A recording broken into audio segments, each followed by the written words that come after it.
didn't order this.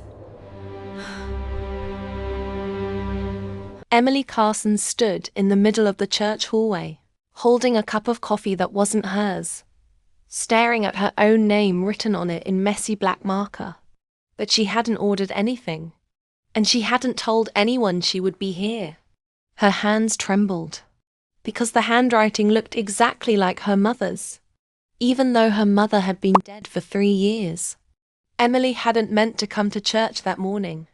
She hadn't meant to go anywhere, actually. Her plan was simple. Stay in bed, pull the covers over her head, ignore the world. After losing her job at the youth center 2 weeks earlier, after rent piled up, after the bank calls started, after she told Jake she was fine for the 5th time, Emily felt hollow. Not angry, not sad, just gone. So when she somehow found herself walking down the empty church hallway, she blinked hard, wondering if she was sleepwalking through her own life. She didn't remember getting dressed. She didn't remember grabbing her keys. She didn't remember driving. The coffee cup in her hand warmed her fingers. But the warmth scared her, because she never ordered it. And she never told anyone she was struggling. Emily turned the cup slowly. There were 3 words written under her name. You can rest. Her heart punched against her ribs. That was the exact phrase her mother used to whisper whenever Emily's anxiety spiraled. You can rest, sweetheart. You don't have to carry everything alone. Emily's throat tightened. No, she whispered to herself.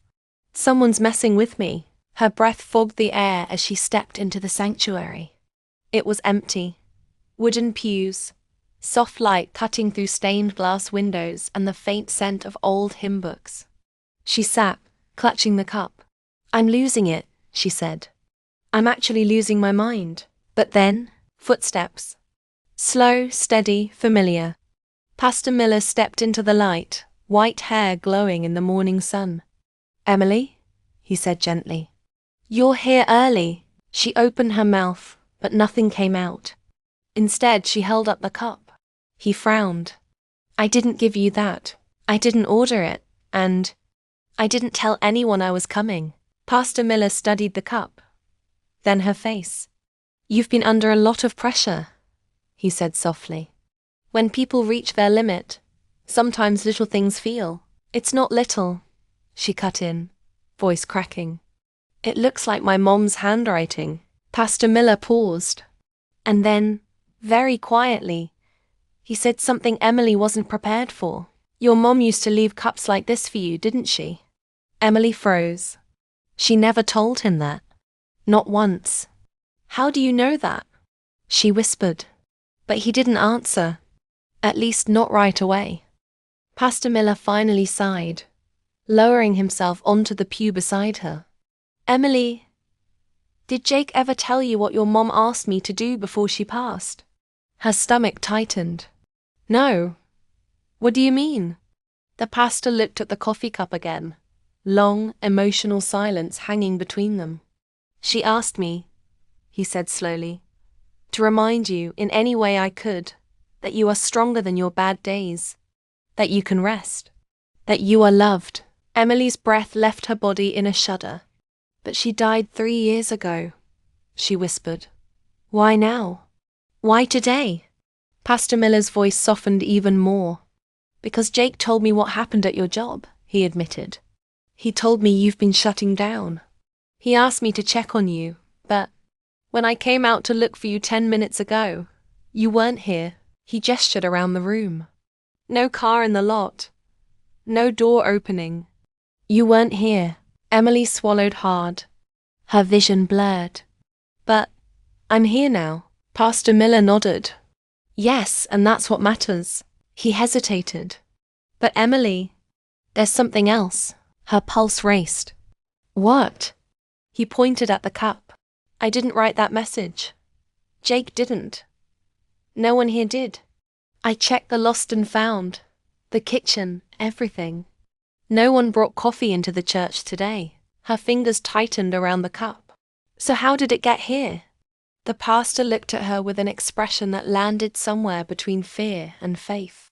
I don't know, he whispered. That someone wanted you to see it. Emily's hands shook again. And then, the cup slipped from her fingers. It hit the floor, but didn't spill. Not a drop. The lid stayed perfectly sealed. Emily stared. What is happening to me? She breathed. Am I losing it all? She stopped. Because in that moment, she noticed something she hadn't before. Something impossible. When she picked up the cup again, it was warm. Very warm. Like it had just been handed to her. Emily's heartbeat thundered in her ears. I need fresh air, she said, standing quickly. She pushed open the church doors and froze. Her car wasn't in the parking lot because she hadn't driven there, but her mother's old silver sedan, the one Emily sold after the funeral, was parked directly in front of the church steps. Keys still in the ignition, engine quietly running, driver's seat empty. Emily staggered backward. Pastor, that car was scrapped. He turned pale. Emily, he said, voice shaking, don't move. But it was too late.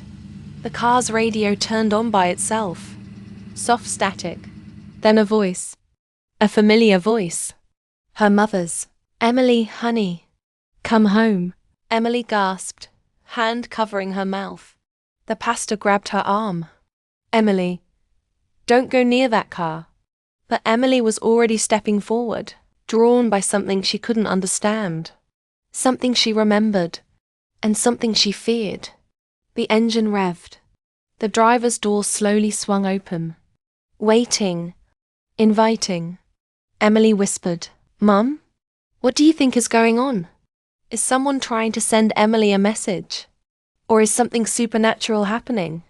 Should she get in the car or run? Follow for part 2.